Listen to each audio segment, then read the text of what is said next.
भारत सरकार ने एक और बड़ा फैसला लिया है। यह फैसला फिर आपकी जेब से जुड़ा हुआ है। भारतीय रिजर्व बैंक ने सबसे बड़ी करेंसी 2000 रुपए के नोट पर बड़ा फैसला लिया। रिजर्व बैंक के मुताबिक 2000 रुपए का नोट लीगल टेंडर तो रहेगा, लेकिन इसे सर्कुलेशन से बाहर कर दिया जाएगा। भारतीय रिजर्व बैंक ने देश के बैंकों को सलाह दी कि 2000 रुपए के मूल्य के नोट को तत्काल प्रभाव से जारी करना बंद कर दिया जाए।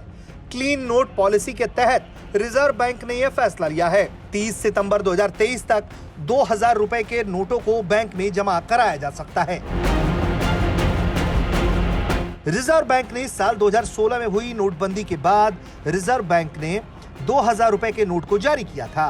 बीते कुछ महीनों से मार्केट में 2000 रुपए के नोट कम नजर आ रहे हैं। लोगों का कहना था कि एटीएम से भी 2000 रुपए के नोट नहीं निकल रहे हैं। इस संबंध में सरकार ने संसद में भी जानकारी दी थी। रिजर्व बैंक ने अपनी वार्षिक रिपोर्ट में 2000 रुपए के नोट को लेकर बड़ी जानकारी दी थी।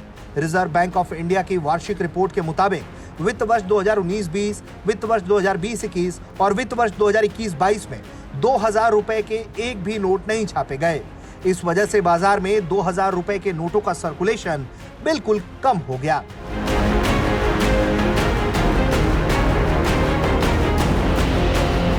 आठ नवंबर 2016 को पीएम नरेंद्र मोदी के ऐलान के बाद 500 और 1000 रुपए के सभी नोट चलन से बाहर हो गए थे।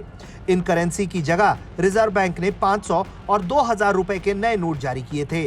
रिजर्व बैंक का मानना था कि 2000 रुपए का नोट उन नोटों की वैल्यू की भरपाई आसानी से कर देगा जिन्हें चलन से बाहर कर दिया गया था।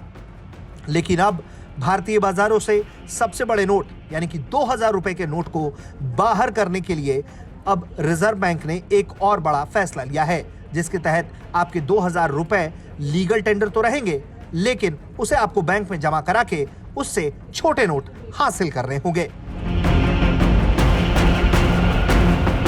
Bureau report,